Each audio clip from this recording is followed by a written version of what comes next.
महारानी मंदोदरी, आज हमारी प्रसन्नता की कोई सीमा नहीं है।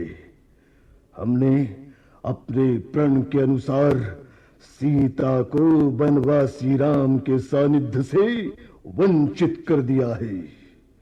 वो वनवासी शिव जी का धनुष भंग कर स्वयं को परम पराक्रमी समझ रहा था, किंतु उसे हमारी शक्ति का भान नहीं है। हमने स्वेच्छा से ही अपने आराध्य भगवान शिव के धनुष को भंग करना उचित नहीं समझा, अन्यथा वो कार्य हम कर सकते थे। स्वामी, क्षमा करें। ये कहकर आप अपनी असहायता पर आवरण डालना चाहते हैं। कृपया क्रोधित ना हो। आपकी विद्वत्ता रूपी शक्ति पर अहंकार ने प्रहार कर दिया है स्वामी। मंदोदरी, तुम हमारे अपरिमित बल से संभवतः अभी तक अनभिज्ञ हो। हम चाहें तो नाथ, चाहने मात्र से सब कुछ संभव नहीं हो जाता। मंदोदरी, यदि ऐसा होता तो आप मायावी मारीच की सहायता से सीता का छद्म अपहरण न करते। स्वामी, किसी निर्बल और असहाय नारी पर कूटनीति अथवा शस्त्र का प्रयोग कहां तक उचित है? मंदोदरी, तुम अपनी सीमा लांघ रही हो। स्वामी, मैं अपनी सीमा से भली भांति परिचित हूँ। मैं स्वयं पतिव्रता हूँ और इस नाते मैं धर्म का ही अनुपालन कर रही हूँ। एक पतिव्रता नारी का परम धर्म यही है कि यदि पति दिग्भ्रमित होकर दिशाहीन हो जाए तो वो उसे उचित मार्ग दिखाए। तुम हमें उचित मार्ग दिखाओगी? तुम जिसे प्रासादों के वैभव के अतिरिक्त कोई ज्ञान नहीं है। ये मत भूलो कि हमने चारों वेदों का गूढ़ अध्ययन किया है। हमने कठोरतम तपस्या कर कई सिद्धियां प्राप्त की हैं। यही तो प्रमुख समस्या है स्वामी कि आप उन सिद्धियों का उचित प्रयोग नहीं कर रहे हैं। मंदोदरी, स्वामी, सिद्धियां दूसरों के कल्याण के लिए प्रयुक्त की जाती हैं। अपनी मर्यादा में रहो मंदोदरी, मर्यादा में रहो। तुम लंकेश्वर रावण को ज्ञान का पाठ पढ़ाने का प्रयास कर रही हो।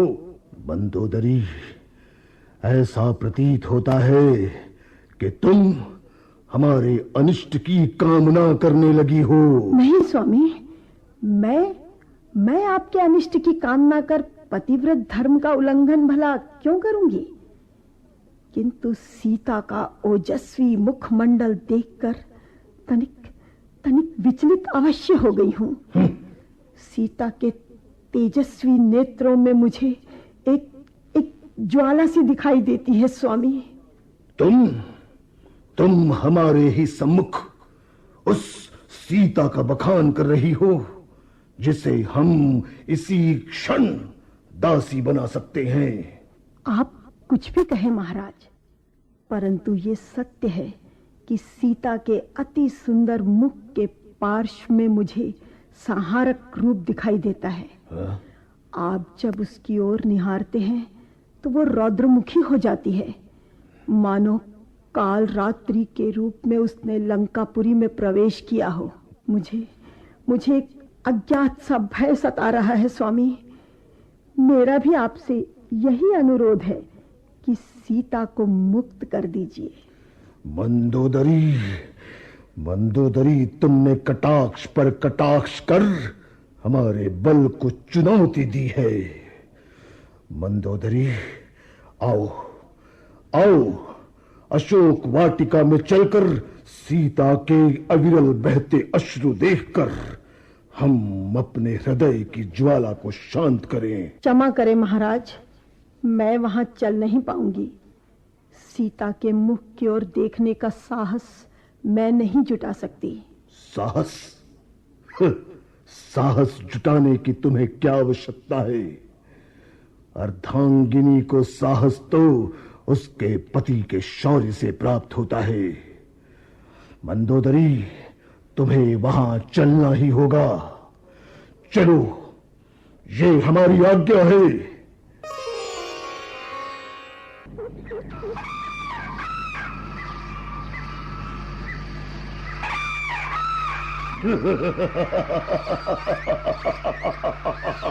देखो मंदोदरी, जिस सीता को तुमने काल रात्रि निरूपित किया था, वो वृक्ष के नीचे कितनी असहाय सी बैठी है।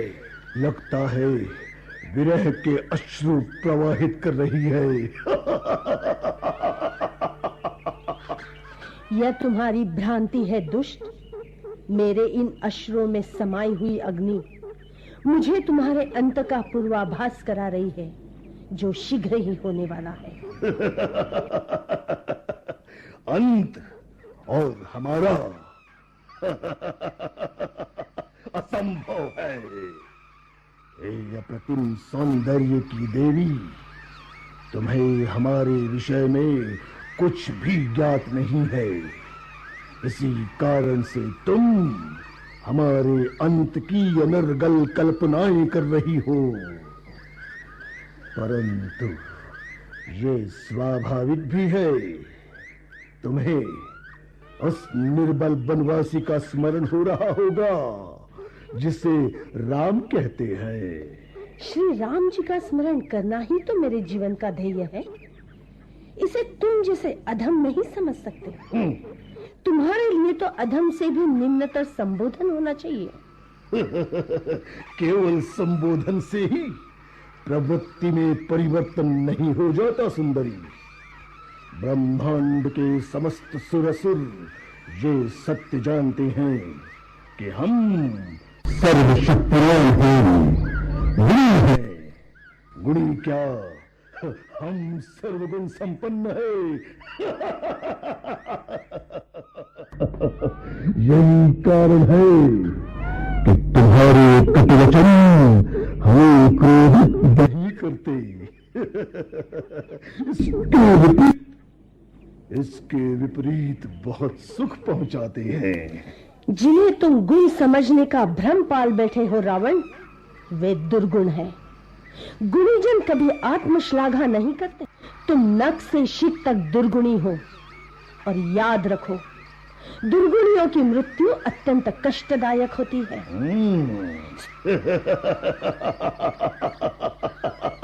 सुंदरी, हम महारानी मंदोदरी के साथ तुम्हारा कुशल क्षेम जानने के लिए आए हैं। हम देख रहे हैं कि तुम्हारी काया किंचित दुर्बल हो गई है। हमने जो दासियां तुम्हारी सेवा के लिए रखी हैं, क्या वे तुम्हारा ध्यान नहीं रखती? मुझे तुम्हारी दासियों की सेवा की कोई आवश्यकता ही नहीं है। मुझ में आत्मबल है। रहा प्रश्न मेरी दुर्बल काया का, तो तुम जैसे निशाचरों की दृष्टि केवल देह पर ही पड़ती है, आत्मा पर नहीं। आत्मा? लगता है तुम्हारी आत्मा उस वनवासी राम में रम गई है। तनिक विचार करो, वो तुम्हें दे ही क्या सकता है? अरे वो तो स्वयं असमर्थ है। मूर्ख रावण, तुम मेरे परमेश्वर मर्यादा पुरुषोत्तम श्री रामचंद्र जी के सामर्थ्य को नहीं जानते। जब जान जाओगे तो तुम्हारे पास पश्चाताप के लिए भी समय शेष नहीं रहेगा।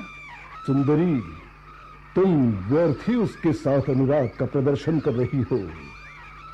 हमारी ओर देखो, हमारी ओर। हमारे पौरुष को निहारो, हमारे वैभव की ओर दृष्टि डालो। हमारा ये संपूर्ण साम्राज्य स्वर्णमय है। हमारा परामर्श मानकर स्वेच्छा से हमारा वर्ण करो। सुंदरी, तुमने स्वेच्छा से हमारा वर्ण नहीं किया तो हम बल प्रयोग भी कर सकते हैं। बल प्रयोग? शक सकती हो तो मेरा स्पर्श मात्र कर दिखाओ। उसी क्षण मेरे सतीत्व की शक्ति से तुम भस्मीभूत हो जाओगे रावण। तुम्हारा ये दर्प हम शीघ्र ही नष्ट कर देंगे। चलो मंदोदरी, हमें राज दरबार में कुछ कार्य है, चलो। मेरे स्वामी प्रभु श्री राम जी, आपने आगमन में इतना विलंब क्यों कर दिया है? मैं समझ सकती हूँ कि आपने किसी विशेष प्रायोजन के फलस्वरूप ही विलंब किया है, किंतु मेरी मनोदशा का भी तो ध्यान रखा होता स्वामी। अरे, किसी वस्तु के गिरने का यह स्वर कैसा? ये चमकती सी वस्तु, उठाकर देखती हूँ। अरे, यह तो मेरे श्री रामचंद्र जी की मुद्रिका है। ये यहाँ कैसे आई?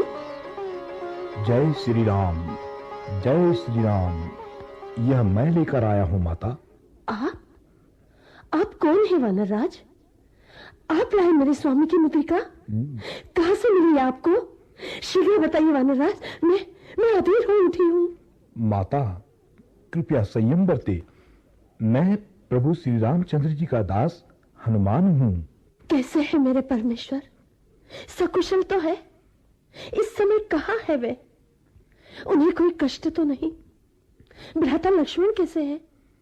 क्या मेरे स्वामी को ज्ञात है कि महापापी रावण ने मुझे यहां पर बंदिनी बनाकर रखा है? आप निश्चिंत रहे माता। प्रभु श्री राम जी एवं भ्राता लक्ष्मण पूर्णतः कुशल हैं। आप धैर्यपूर्वक विराजिए, मैं संपूर्ण विवरण बताता हूं। महामायावी मारीच के सहयोग से जब निशाचर रावण ने साधु का छद्म वेश धारण कर आपका अपहरण किया, तो स्वर्ण मृग बने मारीच का वध कर प्रभु श्री राम ने आपको कुटिया में न पाकर इसका दोष भ्राता लक्ष्मण को दिया। क्या? उनका हृदय असीम पीड़ा से आहत हो गया। तत्पश्चात वे दोनों आपकी खोज में यत्र तत्र भटकने लगे। मार्ग में उन्हें गिद्धराज जटायु अत्यंत घायल अवस्था में मिले। जटायु ने एक असुर द्वारा आपका अपहरण करने तथा असुर से आपकी रक्षा करने के प्रयास में घायल होने की घटना सुनाई, किंतु जटायु को रावण के निवास का ज्ञान न था। ये बातें स्वयं प्रभु ने मुझे बताई माता। जटायु ने केवल दिशा का संकेत कर प्राण त्याग दिए। क्या गिद्धराज जटायु इहलोक में नहीं रहे? उन्होंने मेरी रक्षा के लिए अंत तक संघर्ष किया वानरराज। माता, जब वे आगे बढ़े तो मुझे प्रभु के दर्शन का सौभाग्य प्राप्त हुआ। तभी से मैं उनके श्री चरणों का दास बन गया हूं। इसके पश्चात का विवरण सुनाइए न वानरराज। मैं प्रभु एवं भ्राता लक्ष्मण को अपने मित्र सुग्रीव के पास ले गया, जिसके भाई बाली ने धूर्तता से उनका राज्य हथिया लिया था। प्रभु जी ने यह जानकर कपटी बाली का वध किया। सुग्रीव को खोया हुआ राज्य मिल गया। सुग्रीव ने उनका यह ऋण चुकाने का संकल्प किया। उन्होंने अपने वानर अनुचरों को समस्त दिशाओं में भेजकर आपका पता लगाने की आज्ञा दी। अंततः गिद्धराज जटायु के भाई संपाति ने आपके अशोक वाटिका में होने की जानकारी हमें दी, परंतु राह में पड़ने वाला विशाल समुद्र वानरों के लिए व्यवधान बन गया। तो फिर तुम यहाँ कैसे और किस मार्ग से आए हनुमान? माता, मैं पवन देव का पुत्र हूं। आकाश में अपनी इच्छा के अनुसार विचर सकता हूं। मैं अन्य सभी साथियों को सिंधु तट पर रोककर वायु मार्ग से यहां तक पहुंचा हूं। मैंने यहां आपके दर्शन तो कर लिए थे, परंतु उसी समय रावण और मंदोदरी को यहां देखकर मैं छिप गया। उनके प्रस्थान के बाद ही मैंने अपने आगमन के संकेत के रूप में यह मुद्रिका यहां गिराई। पुत्र, निश्चय ही तुम्हारा बुद्धि चातुर्य प्रशंसनीय है। मैं तुम्हारी स्वामी भक्ति से प्रभावित भी हूं और प्रसन्न भी। अब तुम शीघ्र प्रस्थान करो। यदि दुष्ट रावण को तुम्हारे यहाँ आगमन की बात ज्ञात हो गई तो स्थिति विषम हो जाएगी। माता, मैं स्वयं चाहता हूं कि रावण मेरे आगमन के बारे में जाने और विचलित हो जाए। इसलिए जाने के पूर्व मैं यहां कुछ उपद्रव अवश्य करूंगा, किंतु यह किसी को भी ज्ञात नहीं होने दूंगा कि मैं आपके पास आया था। जैसी तुम्हारी इच्छा हनुमान। और हाँ, स्वामी के पास पहुंचकर मेरी यह चूड़ामणि दे देना। उनके चरणों में मेरी ओर से नमन कर कहना कि सीता अब अधिक विरह नहीं सह सकती है। जो आज्ञा माता श्री, मेरी चरण वंदना स्वीकारें। आयुष्मान भव, कीर्तिमान यशस्वी भव। भ्राता लक्ष्मण, कपि श्रेष्ठ हनुमान को सीता की खोज में गए अत्यधिक समय हो गया है। वे अपने साथियों सहित न तो अब तक लौटे हैं, न ही उनका कोई समाचार प्राप्त हो पाया है। संपाति द्वारा इंगित की गई दिशा की ओर उन्होंने मेरी मुद्रिका लेकर प्रस्थान अवश्य किया है, किंतु निश्चित स्थान की उन्हें भी जानकारी नहीं है। मैं विचलित सा हो रहा हूं, कहीं वे किसी संकट में। ऐसा न कहें भ्राताश्री। हनुमान न केवल शारीरिक रूप से शक्तिशाली हैं, वरन मानसिक दृष्टि से भी विलक्षण हैं, और उनकी बुद्धिमता के कई उदाहरण हम स्वयं देख चुके हैं। वे हर प्रकार के संकट को निरस्त करने में प्रवीण हैं। भ्राताश्री, भ्राताश्री, यह स्वर सुनिए। वेगमयी वायु का स्वर स्पष्ट सुनाई दे रहा है। यह तो पवन पुत्र हनुमान जी के आगमन का संकेत है। देखिए, देखिए भ्राताश्री, उस ओर देखिए। स्वयं हनुमान जी ही वायु मार्ग से हमारी ओर आ रहे हैं।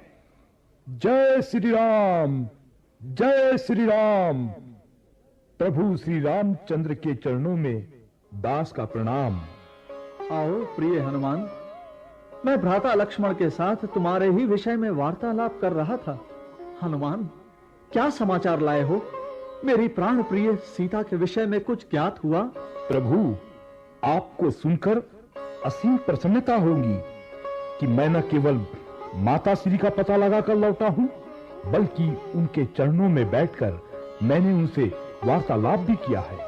तुम सत्य कह रहे हो हनुमान। मुझे सीता का समाचार सुनाओ, मैं अधीर हो रहा हूं। हाँ हाँ महाबली, अति शीघ्र वर्णन करो। मेरी भी व्यग्रता बढ़ती जा रही है। माता सीता जी को लंकाधिपति असुर रावण ने अपहरण के पश्चात अशोक वाटिका में बंदिनी बनाकर रखा है। वहां वे जब अशोक वृक्ष के नीचे बैठी थी, तभी मुझे उनके दर्शन हो गए थे, किंतु उसी समय रावण अपनी महारानी मंदोदरी के साथ वहां आ पहुंचा तथा भांति भांति के प्रलोभन देकर उन्हें अपना वरण करने को कहा। उस दुष्ट का यह साहस! भ्राताश्री, मेरी भुजाएं फड़क रही हैं। मुझे आज्ञा दीजिए। भ्राताश्री, मैं अपने बाणों से उस राक्षस की देह छिन्न भिन्न कर मां सीता को मुक्त करा लाता हूं। नहीं लक्ष्मण, यह समय उत्तेजित होने का नहीं है। हमें संयमित होकर एकमात्र रावण का नहीं, अपितु अधिक से अधिक दानवों का संहार करना है।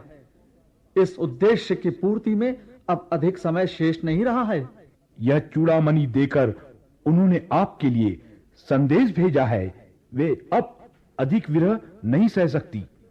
हनुमान, तुमने सीता के विषय में यह सुसमाचार सुनाकर मुझे असीम प्रसन्नता प्रदान की है। मुझे समझ में नहीं आ रहा कि तुम्हें कैसे पुरस्कृत करूं। प्रभु, आपके चरणों की रज मेरे मस्तक पर सदैव लगती रहे। बस यही आशीर्वाद दीजिए।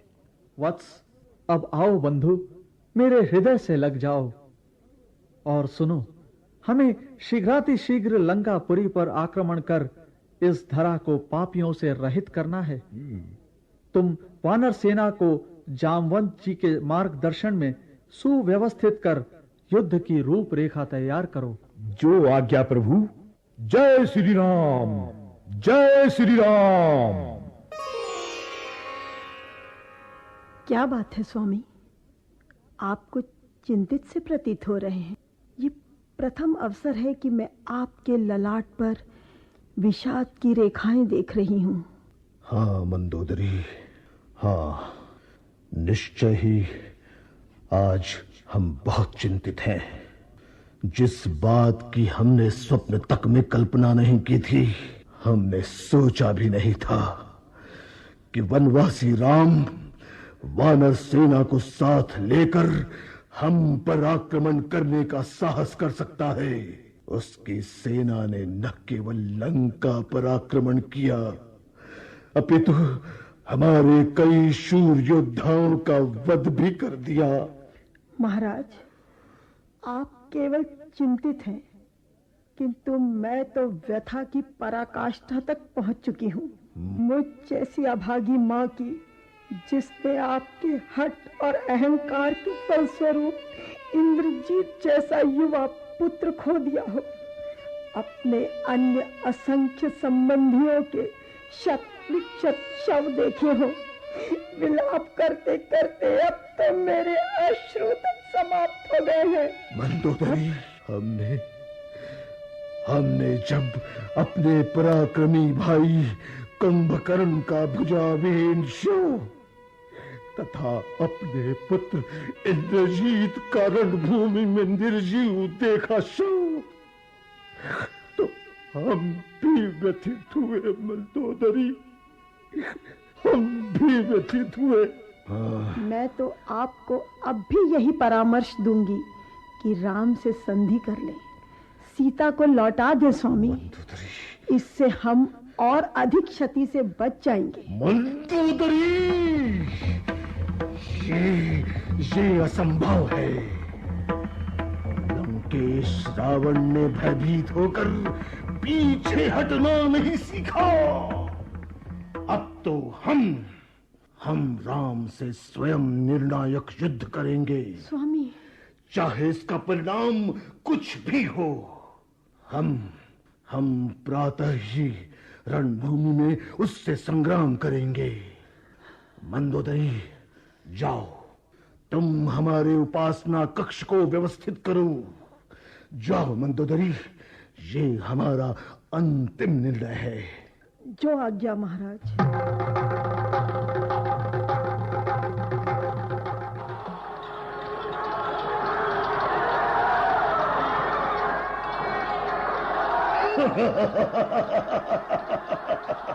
वनवासी राम, तुम तो युद्ध में भी अत्यंत कुशल प्रतीत होते हो। अब तक हमारे हर संहारक अस्त्र का उत्तर तुमने बराबर दिया है, किंतु इस क्षेत्र में तुम अब भी हमारे सामने बालक ही हो। तुम एक के पश्चात एक कर हमारे 10 शीश काटने का प्रयास कर रहे हो, लेकिन तुम्हें इसमें सफलता नहीं मिलेगी। जैसे ही हमारा एक शीश काटोगे, वहां उसी क्षण दूसरा शीश उदित होगा। रावण, तुमने मुझे समझने में भूल की है। मैं तुम्हारे शीशोदय को ही समाप्त करने आया हूं। राम, कदाचित तुम्हें ज्ञात नहीं है कि हमें अमृतत्व का वरदान प्राप्त है। अमृतत्व का। इस सत्य से मैं अनभिज्ञ नहीं हूं रावण। मैं तो केवल उस घड़ी की प्रतीक्षा कर रहा हूं जिस क्षण विधानानुसार तुम्हारी मृत्यु निश्चित है। और सुनो, मैं यह भी जानता हूं कि तुमने अमृतत्व का अमृत अपनी नाभि में छिपा कर रखा है। लो, वो क्षण आ गया है। अंतिम बार अपने आराध्य का स्मरण कर लो। मैं तुम्हारी नाभि पर ही ब्रह्मास्त्र का आघात कर रहा हूं।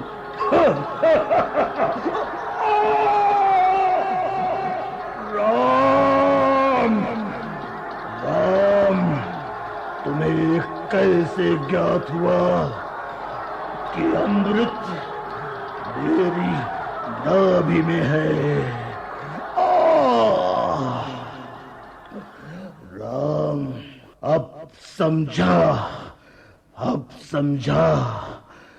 मेरे गुरु शुक्राचार्य ने पहले ही मुझे चेता दिया था कि रावण तुम्हारी मृत्यु का कारण घर का ही कोई सदस्य होगा। विभीषण, ये तुमने। रावण, तुम निस्संदेह ही विद्वान हो, किंतु काल की गति को भांप नहीं पाए। विभीषण तो मात्र एक माध्यम है। दशानन, तुम्हें अपनी बौद्धिक एवं दैहिक शक्ति का उपयोग रचनात्मक कार्यों के लिए करना चाहिए था, परंतु तुमने दिशाहीन होकर विध्वंस तथा व्यभिचार के मार्ग पर चलकर स्वयं अपनी मृत्यु को आमंत्रित कर दिया। भ्राता लक्ष्मण और हनुमान, सीता को साथ लेकर आओ तथा पुष्पक यान से उसी मार्ग से लौटने की व्यवस्था करो जहां जहां से हम यहां आए थे। हां, विभीषण जी को भी निकट बुला लो, उनका राज्याभिषेक करना है। जो आज्ञा प्रभु। राम, तुमने मेरे अहंकार का भी अंत कर दिया है। राम, मेरा नमन स्वीकार करो। राम, मुझे परलोक गमन की आज्ञा दो। राम,